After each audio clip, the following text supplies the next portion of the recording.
নমস্কার বন্ধুরা, welcome to এসটিউনিক sports. বন্ধুরা, এই ভিডিওতে আমরা ট্রান্সফার নিউজ কিছু শেয়ার করব। তার সাথে সাথে ইস্টবেঙ্গলকে নিয়ে আলোচনা রয়েছে। আনোয়ার আলীকে কি ইস্টবেঙ্গল স্যালারি ক্যাপের বাইরে রাখবে, সেই নিয়ে অনেক প্রশ্ন এসেছে, তো সেই নিয়ে একটু আলোচনা করব। খুবই ইন্টারেস্টিং একটা ভিডিও হবে, শুরু থেকে শেষ পর্যন্ত দেখো। আর ভিডিও ভালো লাগলে সকলে একটা করে লাইক করে 700 লাইকের টার্গেট আজকে কমপ্লিট করে দিও। আর যারা চ্যানেলে প্রথমবারের জন্য এসেছো সকলে কিন্তু চ্যানেলটাকে সাবস্ক্রাইব করে তার পাশের বেল আইকনটাকে অন করে রেখো, তাহলে তোমাদের প্রিয় দলের খেলার সমস্ত আপডেট তোমরা এখানে পেয়ে যাবে। তো চলো আর দেরি না করে ভিডিও শুরু করা যাক।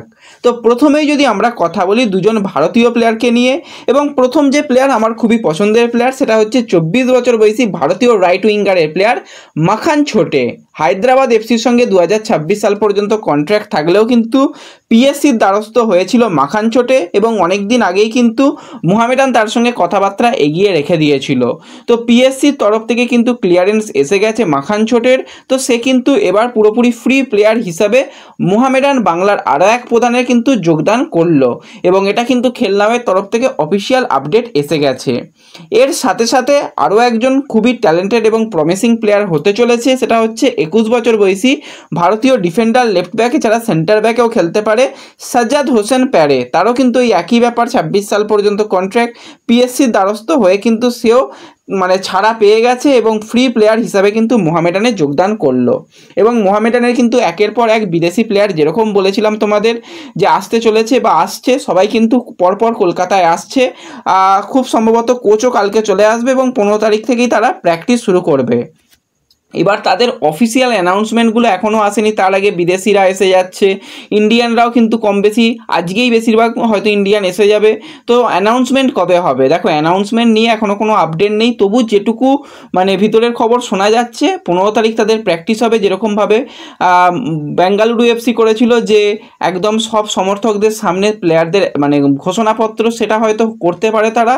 আর তাছাড়া সোশ্যাল মিডিয়ায় যদি অ্যানাউন্সমেন্ট বলো, সেটাও কিন্তু খুব শীঘ্রই আসতে চলেছে, এরকমটাই শোনা যাচ্ছে। এখনও কিন্তু মোহামেডান কিছু প্লেয়ার সাইনিংও করাবে, সেরকমও কিন্তু কিছু আপডেট বেরিয়ে আসছে। তো দেখা যাক, তাদের অবশ্যই একজন গোলকিপার সবার আগে দরকার, গোলকিপার একটা সাইন হোক বা আরও কিছু প্লেয়ার সাইন হোক পরবর্তী সময় মোহামেডান দলটাকে নিয়ে বা তাদের বিদেশি প্লেয়ার, তাদের স্কোয়াড নিয়ে কিন্তু অবশ্যই আলোচনা করা যাবে। তো মোহামেডান সমর্থকরা তোমরা কী রকম আলোচনা চাও মোহামেডান নিয়ে, অবশ্যই কিন্তু কমেন্টে জানিও। তো এরপরে যদি আমরা চলে আসি একটুখানি ইস্টবেঙ্গলের দিকে, তো একজন প্লেয়ারকে নিয়ে প্রতিদিন অজস্র মেসেজ, সেটার অন্য কেউ নয় 26 বছর বয়সী ভারতীয় লেফট ব্যাকের প্লেয়ার প্রভাত লাগড়া। তো প্রভাত কিন্তু ইস্টবেঙ্গলের অনুশীলনের প্রথম দিন থেকেই সে এখনও অনুশীলন শুরু করতে পারেনি, তার ইনজুরি ছিল, মূলত সে ফিটনেস ট্রেনারের সঙ্গেই ট্রেনিং করছিল। কিন্তু সুখবর রয়েছে প্রভাত লাগড়াকে নিয়ে, সে কিন্তু তার রিহ্যাব কমপ্লিট করে আপাতত কিন্তু ফিট রয়েছে। এবার ম্যাচ ফিট কতটা সে তৈরি হবে সেটা তো সময় বলবে। এবার সে কিন্তু আস্তে আস্তে বেঞ্চ প্লেয়ারও হয়ে যাবে, কারণ তাকে প্রথমেই একদম ফার্স্ট ইলেভেনে তো ভাবা হবে না, অল্প অল্প গেম টাইম দিয়ে ফিট করে নেওয়া, এবং আইএসএলে কিন্তু সে সম্পূর্ণ ফিট হয়ে যাবে, কোনো রকম আর চিন্তার কারণই নেই। অনেকে প্রভাতকে নিয়ে প্রচুর চিন্তায় ছিল যে একটা প্লেয়ার ভালো সাইনিং হলো, তো সে এরকম ইনজুরি পেয়ে বসে আছে, কি হবে? তো কোনো অসুবিধা নেই, সে কিন্তু ফিট রয়েছে এবং লাস্ট কয়েকদিনে কিন্তু সে আরও অনেক ভালো অবস্থায় রয়েছে। তবুও কিন্তু আমরা কতটা কী অবস্থায় রয়েছে সেগুলো এখন জানাচ্ছি না, সময় মতন কিন্তু জানিয়ে দেব।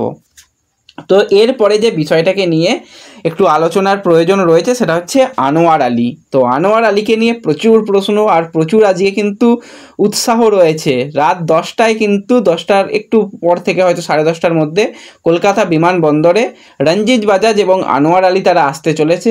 তো বাজাজ কিন্তু একের পর এক তারা পোস্ট করছে, তো সেখান থেকে কিন্তু দেখা যাচ্ছে আনোয়ার আলীকে নিয়ে বিমানবন্দরে চলে এসেছে, অর্থাৎ তাদের ওখানকার বিমানবন্দরে। তো সে চলে আসবে, কোনো রকম অসুবিধা নেই। আর তোমাদের আগের ভিডিওতেই তোমাদের জানিয়েছি যে একটা বিরাট আর্থিক তাকে প্রস্তাবে ইস্টবেঙ্গল সাইন করাচ্ছে বা করিয়েছে। তো সেক্ষেত্রে তাকে কি স্যালারি ক্যাপের বাইরে রাখা হবে, এই নিয়ে অনেকের মনে প্রশ্ন এসেছে, কারণ এত বড় প্লেয়ার একটা সাইনিং যেহেতু হয়েছে, তো সেক্ষেত্রে স্যালারি ক্যাপ মেনটেন করতে প্রবলেম হবে, কারণ জিকসানের মতন আরও একটা হাই প্রোফাইল প্লেয়ার প্রপসুকান সিং গিল, সেও কিন্তু যথেষ্ট ভালো স্যালারি পায়। তো সেক্ষেত্রে ইস্টবেঙ্গলের হয়তো স্যালারি ক্যাপের প্রবলেম হতে পারে কি আনোয়ার আলীর জন্য। তো দেখো, এখন তো যেটা নিয়ম এসেছে, দুজন প্লেয়ারকে স্যালারি ক্যাপের বাইরে রাখা যায়, তারা কিন্তু স্যালারি ক্যাপের মধ্যে কোনোভাবেই আসছে না। তো ম্যানেজমেন্ট অবশ্যই বুদ্ধিমান ম্যানেজমেন্ট, তারা তারা কিন্তু আনোয়ার আলীকে শোনা যাচ্ছে বা হতে পারে এখনই হচ্ছে বা হয়ে গেছে বলবো না, তাকে কিন্তু স্যালারি ক্যাপের বাইরেই হয়তো রাখবে। যেরকমভাবে মোহনবাগান সুপার জায়েন্টের দিকে তাকালে তারা কিন্তু আপুইয়াকে স্যালারি ক্যাপের বাইরে রেখেছে, এছাড়া জ্যামি ম্যাকলারেন তাকেও কিন্তু স্যালারি ক্যাপের বাইরে রাখা হয়েছে। তো ইন্ডিয়ান প্লেয়ারকে স্যালারি ক্যাপের বাইরে রাখা যায়, কোনো রকম অসুবিধা নেই। ইস্টবেঙ্গল কিন্তু তাকে স্যালারি ক্যাপের বাইরেই রাখবে, এবং যেটা এখনকার নতুন স্যালারি ক্যাপ তৈরি হয়েছে 16 কোটি 14 কোটি থেকে বেড়ে 16 কোটি, তো সেইটাও মেনটেন করার চেষ্টা করবে। যদিও ওই 16 কোটি দিয়ে দল গঠন হয় না, ওগুলো মানে অফিসিয়াল যেগুলো ব্যাপার সেরকম অফিসিয়াল পেপার ওয়ার্ক তারা কিন্তু করবে। আর বাদবাকি কিন্তু স্যালারি ক্যাপের বাইরেই কিন্তু আনোয়ার আলীকে রেখে চিন্তাভাবনা চলছে।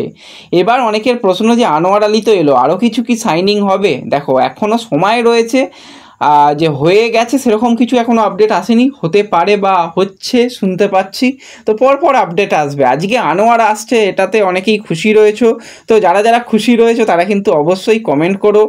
আর কালকের ম্যাচ ঘরের মাঠে ইস্টবেঙ্গল খেলবে CFL এর ম্যাচ ভবানীপুরের সঙ্গে দুপুরবেলা, তো যদি সম্ভব হয় অবশ্যই ম্যাচটা দেখতে যাও, সেখানে কিন্তু আনোয়ারের দর্শন পেলেও পেতে পারো। পাবেই যে সেরকম আমি বলছি না, সেটা কালকে সকালে বলে দিতে পারবো, তো পেতে পারো এরকমই একটা সম্ভাবনা রয়েছে। আর আজকে তো বেশিরভাগই বিমানবন্দরের উদ্দেশ্যেই রওনা দিয়েছে, তো তারা ওয়েলকাম জানাক তাদের মতন করে, কোনো রকম অসুবিধা নেই, আর সব কিছুই ঠিক আছে। আর ভিডিও ভালো লাগলে একটু লাইক শেয়ার করে দিও, আর নতুন করে কিছু বলার নেই, দেখা হচ্ছে পরবর্তী ভিডিওতে। ধন্যবাদ।